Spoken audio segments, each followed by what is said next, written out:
Hello, this is Colin from Words of Wisdom, and I'm delighted to be joined today by not one, but two McCartneys, the fantastic and very lovely Angie and Ruth McCartney. Welcome, ladies. Thank you. Thank you very much. How much did they pay you for that introduction? No, well, we $100 have would to be pay very them. nice, thank you. In crypto, please. Yes. Oh, Oh, absolutely. do you take Medicare? I Bitcoin, take anything, Ange, anything. Green I take Shield what I can stamp. get these Stamp. days. Yeah. Oh, I remember green stamps. They were great, weren't Green they? Shield stamps. Yeah. Yeah. Green Shield stamps, oh gosh, Yeah, yeah. used to we had like all loads. kinds of crap, didn't we? Yeah. Yeah. Used to save their buy petrol, get Green Shield stamps, and then they'd give you these horrible, crappy 1970s amber drinking glasses. You remember those? Oh, yeah. Plastic Horrible. glasses. Yeah. Yeah. They never Anyway, seemed to be worth anything, did they? You'd have like 4 or 5 No. books of Green Shield stamps, and that would get you a packet of crisps or something ridiculous. Yeah. That's right. Yeah. a Mars bar and chased out the newsagents. Yeah. We're showing So our age now. Yeah, we Yeah. are. Well, we won't mention our age. I think no one's going to win if we talk about our age. Doesn't matter. 94, 64 almost. Yeah. So. I know. Don't look a day over 24. Oh, baby, what are you selling? And your guide here, there, and everywhere, legendary locations for the day tripper, is indispensable for anyone visiting Liverpool. How do you remember Liverpool in the 60s from both sides of the water? In the 60s, God, now then. It was all sort of rather grey, and It was post-war, wasn't it? it was post-war, yeah. 1945, the war ended. Yeah, I know, but still, Yeah, it was only. but it still hadn't 15 recovered. years It was later. nothing like it is now. But my recollection of those days was, the only sort of bright spark was Yates's wine lodges. Do you know those? Are you familiar? Yes, They're I very have. I posh- have frequented very them in the posh past. now. Yeah. I worked at Littlewoods Pools in Liverpool, and I had Thursdays off. That was a down day. So my mum and I used to take the 14 tram from Norris Green down to the city and go and prowl around, go to Blackler's and TJ Hughes and Paddy's Market. Paddy's Market. Oh, well, that was Birkenhead. Yeah. Birkenhead, the other side, Mhm. the posh side of the river. And we'd always go and have a little sojourn at a Yates's wine lodge. And the old biddies in there, they had sawdust on the floor, and there were all sorts of lovely old, real boozy type. Shawleys. Yeah. And they'd buy one dock, as they called it, of Aussie white, Australian white wine. 2 were enough to put you to sleep completely. 3 make you blind. Yeah. And my niece, who lives now, she's from Liverpool, but she lives in Lincolnshire. She's just sent me a promo that Yates's Aussie White is going on sale on Merseyside. Again. Yeah. Again, yeah. I'll find it and send it to It's you. really It cool. comes with a warning, Yeah. like may damage your health. Stand back in case Probably of, damaged mine. yeah, no open flame. Yeah. It's Liverpool, perfect. yeah, Liverpool in the 60s. I'm just trying to think where was I? I've been everywhere, man. Well, 62, you were working in concrete utilities. You were Yeah, widowed. I You were was living widow. in Kirby. Yep, near the Kirby Trading Estate. And in 62, times were pretty tough. I was widowed, and this little one, she was born in 1960. So I had a variety of jobs. I worked for GB Installations, and actually the day I went in hospital to give birth to this one, I was working at GB, and the doctor had said, I think you've got blood pressure problems, better take you in a bit early and try and induce you. So I went into the office at GB Installations to do the wages first. The payroll. And Yeah. the poor guy that was sitting there was all, "Oh, are you sure you're all right? You're not going to drop it in the office, are you?" Drop it like it's hot. Yeah. But I got through that and went to Walton Hospital, gave birth to this little bucket of joy. And Well, that's the funny thing. If you're a Scouser, somebody says, "Where were you born?" You say Walton. They say the prison or the hospital. yeah. Yeah. Does Walton Jail still exist? Is it still a prison? I think so. I don't know. I wouldn't be familiar with prisons actually, but Oh, I'm not being pleased locked. to hear that anyway. Not on your Rolodex, darling. Not that you admit, anyway. Not on a first meeting, shall we say. Yeah. And what Yeah. would have been your favourite boozer in Liverpool? My favourite boozer would probably be the Dog and Gun when I was younger at the top of Carlane or Carlane East. Utting Avenue, Well, we lived on opposite Utting Avenue East and St. Teresa's. opposite St. Teresa's School. We lived in Carlane. And yeah, the favourite booze of the family was the Dog and Gun, which was, and actually there's a church near there where Jim McCartney married his first wife, St. Swithin's Church. Yeah. And Jim and Mary got married there. And the Dog and Gun, yes, it was within walking distance. You could walk there And crawl home. totter back. Stagger home. Of course, I was only born in 1960, so I didn't have a favourite boozer, unfortunately. She has now, it's me. It's the fridge. I can reach for it. I can walk to the fridge. Yeah. I quite like the White Star just around the corner from Matthew Street. Yes. Yeah. Yeah. And So it's the white, still relatively unchanged, I guess, from the 60s as well. Yes, pretty much, I gather. when we went to Liverpool with my husband Martin for the first time, I said, well, there are certain the boozers you've got to go to. There's the Grapes on Matthew Street and there's the White Star and whatever. And we wandered in on, it would be a Wednesday or Thursday afternoon. That's traditionally used to be market day. People would work half day and then, you know, the market and the boozers would stay open from the lunchtime session all the way through to 10:30 at night. So they could get well oiled in there. But at the White Star, they've still to this day, as I understand it, kept the tradition of singing all the old sea shanties. You get in the back room and somebody brings an accordion. Or a banjo. And, they were singing Whiskey in the Jar and all of that stuff. And somebody will bring a banjo and some old guy was Spoons. playing the spoons. Oh, I love people playing the spoons. I And think Martin, my that's- husband, he's one of them Germans, and he'd never seen anything like it. You know, just complete strangers sitting in a room, oiling it up with the booze and just singing old sea shanties. sea shanties and stuff. But it still goes on. Yeah, for sure. Yeah, I think that limericks were popular, and I've started writing limericks again recently. About Liverpool. About Liverpool, yeah. I've got one book which is mainly about Liverpool and the Beatles and all that.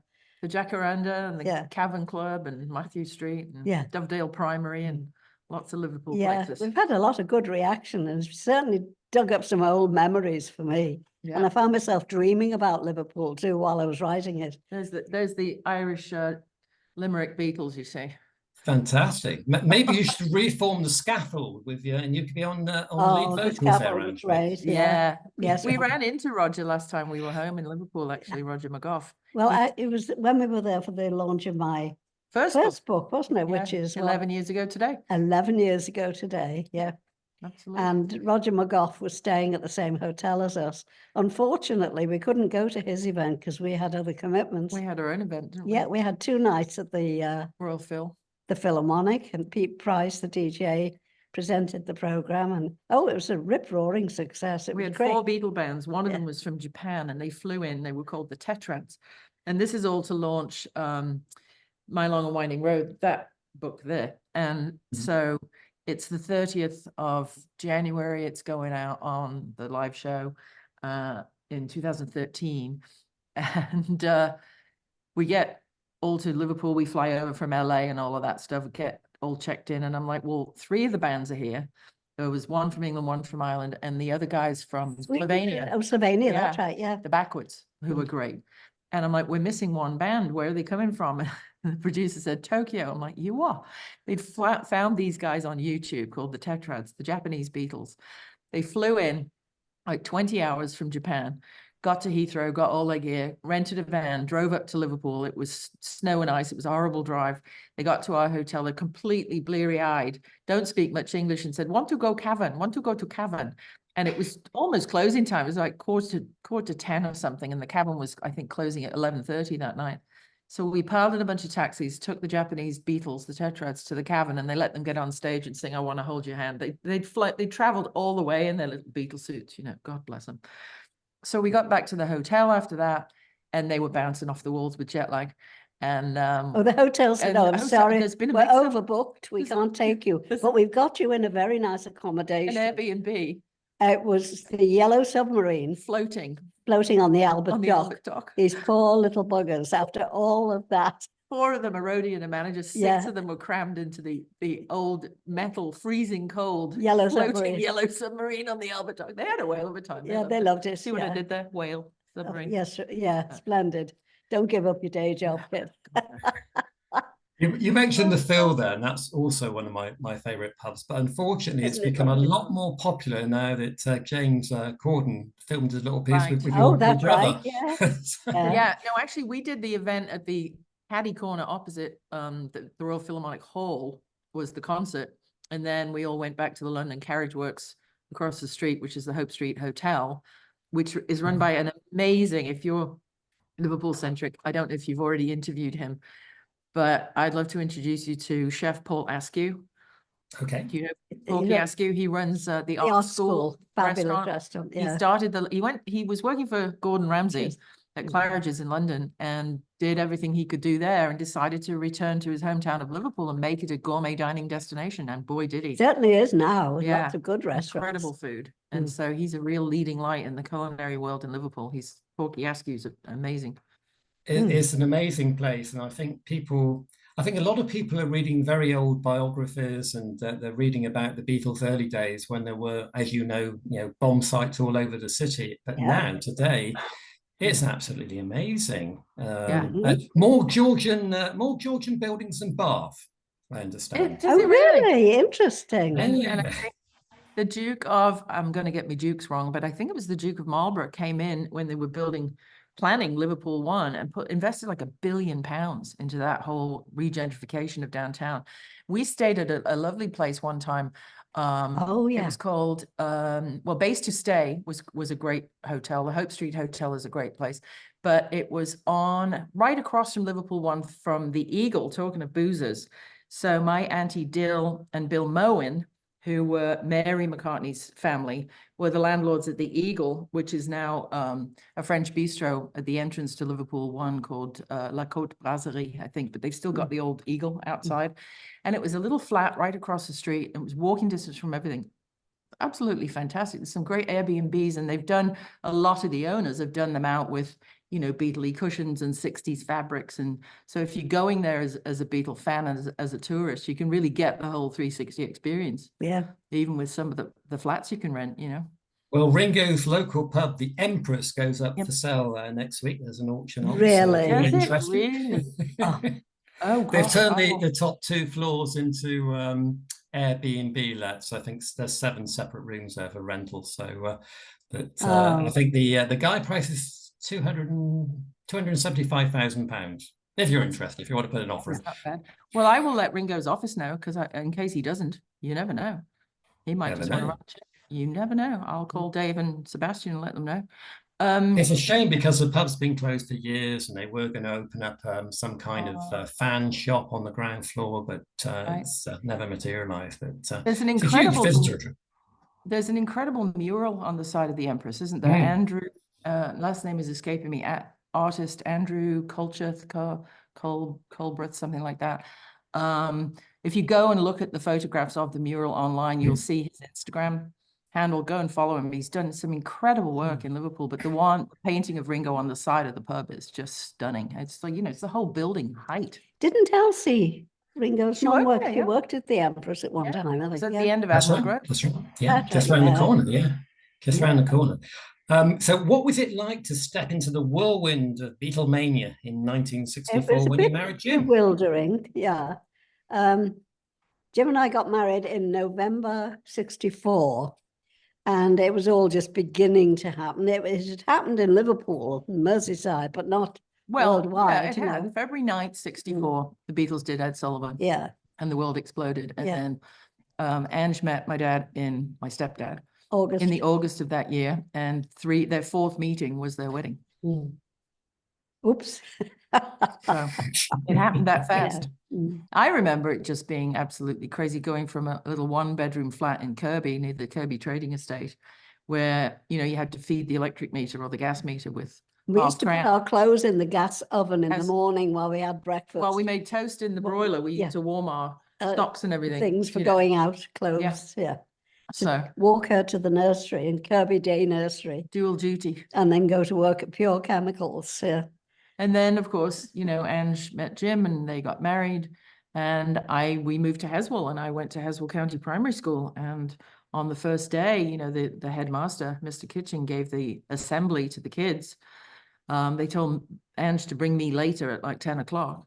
And he said, now you're to leave this little girl alone. Don't be, and he gave him a list of You things don't not tell to kids do. not to do. No. Don't be like, stealing her lunch or cutting bits off her hair, or And don't be cutting the name tags out of her uniform. Well, what do you they think did we all did? that. One kid even peed in her wellies. Yeah, because he was jealous.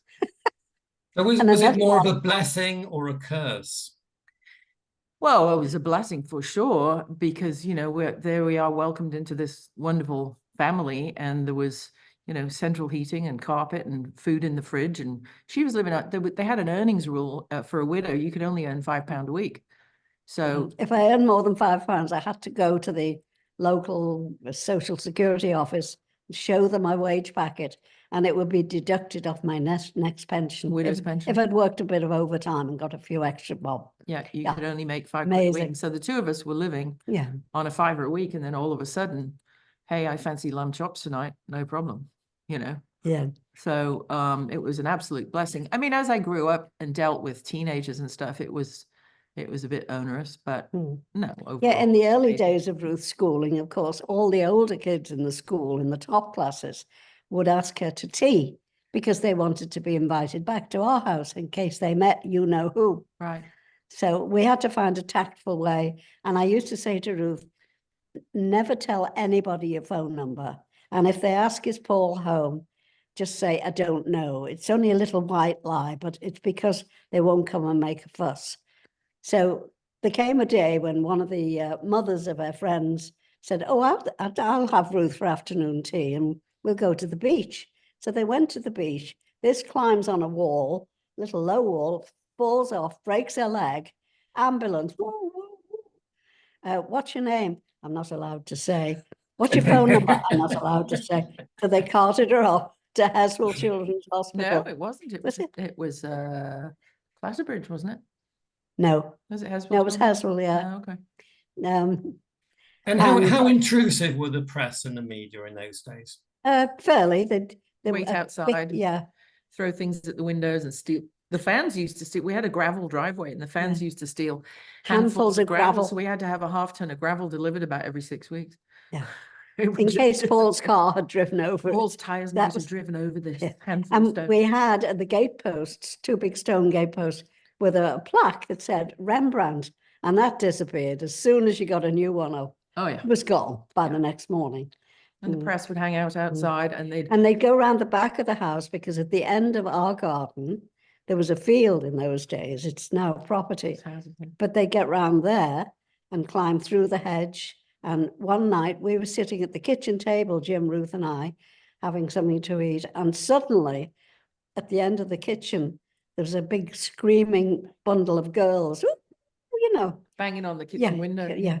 They'd come in through this field, through the hedge, up the garden, and seen lights on in the kitchen. And they actually smashed the windows. And of course, we put the lights out, and Jim called the police. And, it was just Mad. a bit wary for her. I mean, we were beginning to expect it, but we were trying to protect Ruth from it. So she was a bit bewildered by it all, Still am. Yeah. Anyway, on the day when she broke her leg, one of the nurses in the hospital said, I've just read something about Paul McCartney having a new little sister. I wonder if it's this kid. So they got onto the Liverpool Echo, who got onto the local police station, and they sent a policeman round to the house. And I thought Ruth was out to afternoon tea with, her friend and her mother.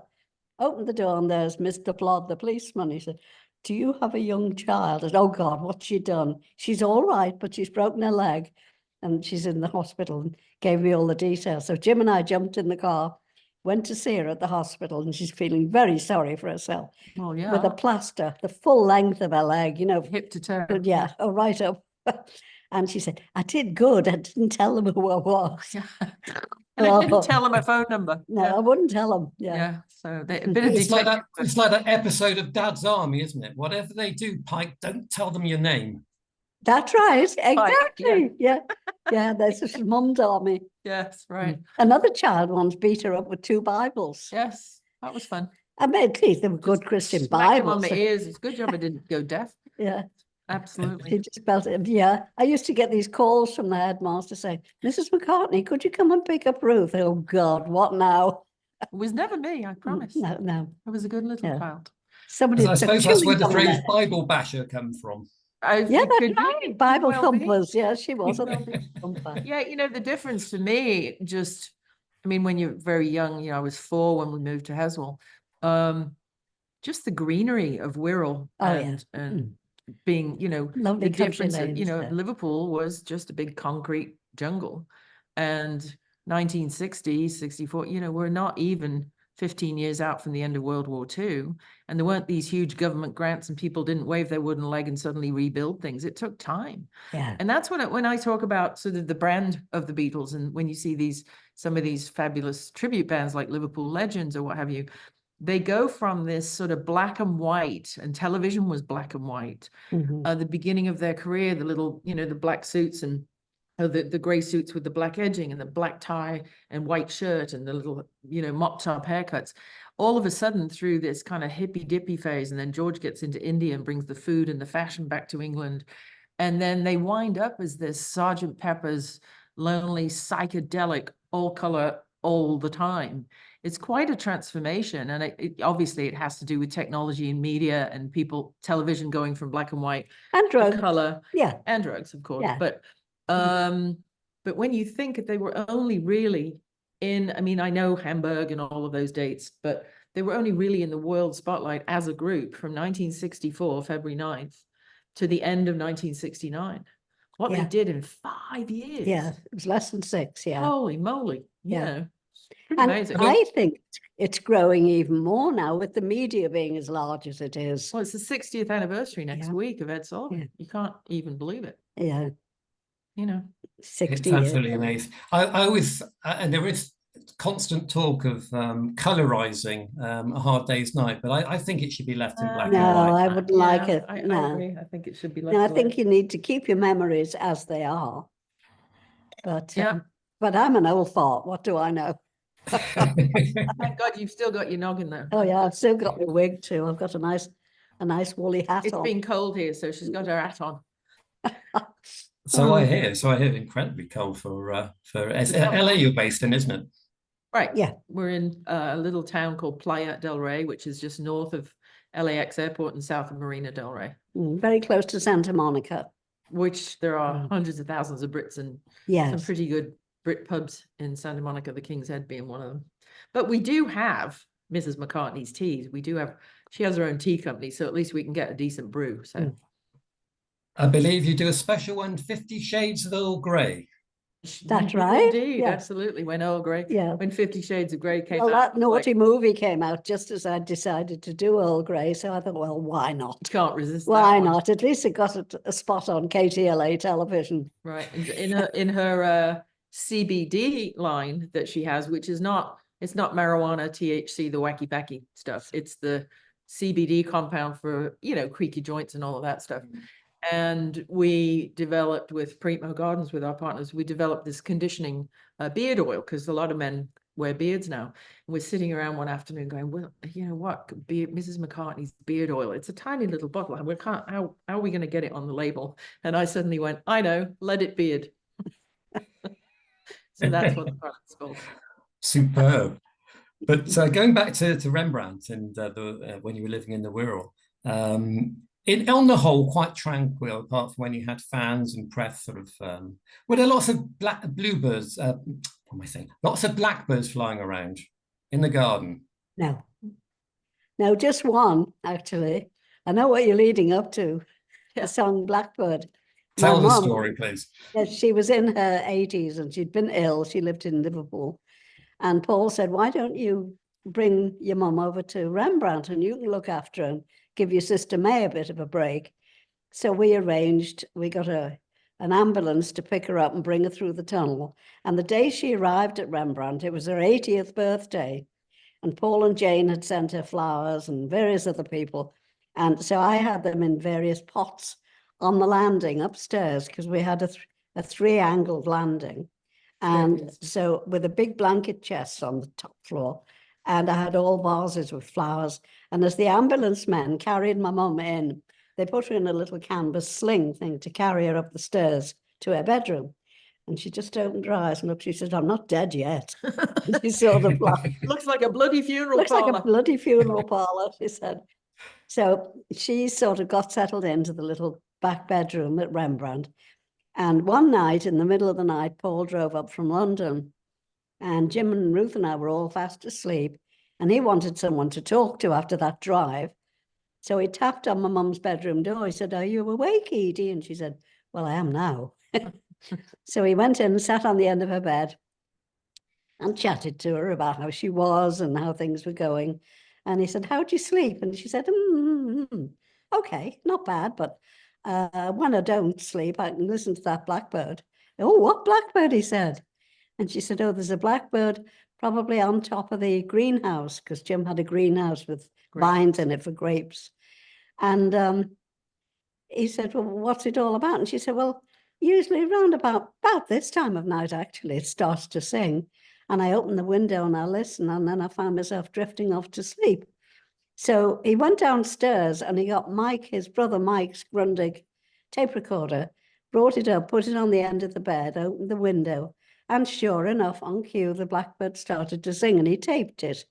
And that was the end of that, we thought. It's not the one you hear on the record. They replaced it at the later. But he decided to write a song. In fact, I've got a cassette tape at the bank. At the bank in the vault, because it's pretty valuable, of him in a studio saying, "It's the Abbey Road doing the demo. This next one's for Edie, and it's called Blackbird, dedicated to, And he does about 3 takes of it till he gets it right and sings Blackbird Singing in the Dead of Night, which I know was written for my mum. Yeah. I've had all sorts of stories about it since.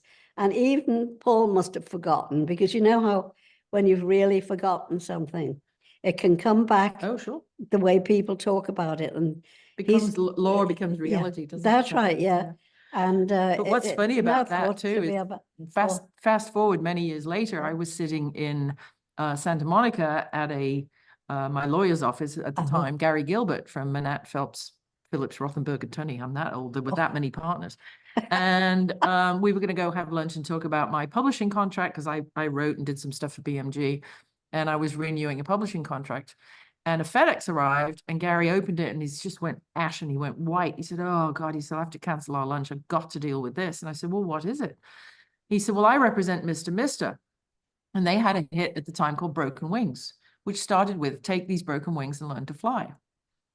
And I knew where that came from. That was from a book by Khalil Gibran from, 300 years ago. I think my dear may have had it. Oh, well, they were all studying Khalil Gibran and the mystics and the Maharishis and all of that stuff.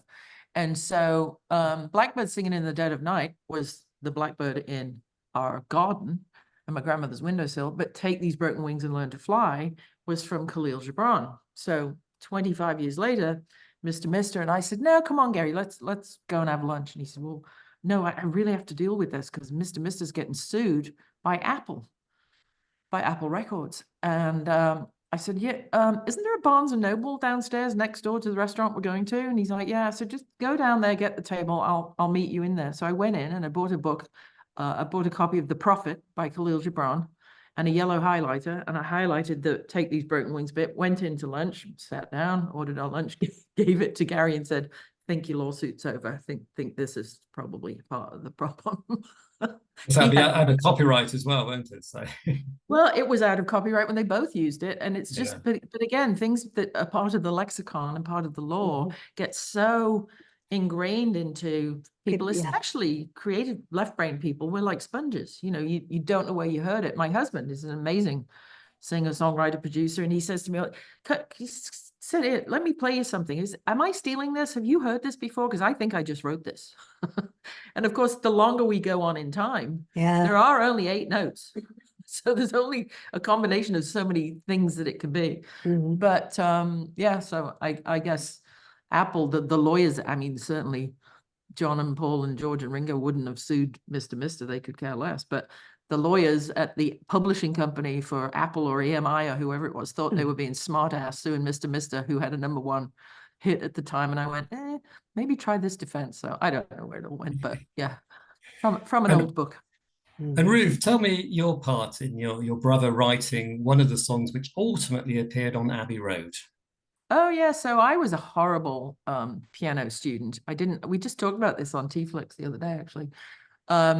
Didn't like my piano teacher. She had this sort of gray, hairy cardigan and brown lace-up boots. She smelled sort of like a jar of lard. She was a weird woman. And so Nice. How lovely. You know, like that stuff, the dripping you keep by the, dripping on toast. She just smelled like that. So my husband said, calling legal. And so I hated going to lessons. I didn't really pay attention because I was distracted by the stench. And I therefore was not a great piano player. This one here was qualified by the Royal Victoria College of Music at the age of 13 as a piano teacher. Oh, lordy. And of course, my dad, Jim McCartney, was a great piano player and had his own Jim Mack's band, jazz band in the 1920s. And so everybody in the family was musical. And so I was forced to go to piano lessons and I hated it. And I was trying to do like my homework, and she had sent me home with a copy of Thomas Decker's Golden Slumbers, which had been written some 400 or 500 years earlier. And I'm strangling this thing, murdering it. And Paul comes down, middle of the morning. They had a long night. He's like, what on earth? He's, it's like when you're listening to a 6-year-old try and play a violin. It's just, nails on a chalkboard. So he says, yeah, I'll shove up, sit down. And we pick the notes out of it together. And he's like, oh, he said, that's really nice. Where's that from? What's it called? And I said, well, it's called Golden Slumbers. And it was written, I don't know, Thomas Dekker wrote it 400 or 500 years ago. And he's like, yeah, that's fantastic. That's great. That's great. I said, well, what do you mean that's fantastic? He said, well, I'm going to play with it a little bit and put it on the next record. But, because it's out of copyright, it's public domain. I don't have to pay for it. Fantastic. So, and just finally, before we go, I really enjoyed your book, My Long and Winding Road. I know you've written many books, but I did enjoy that one. The foreword came from Cynthia Lennon. She wrote the foreword. How did that all come about, and why Cynthia?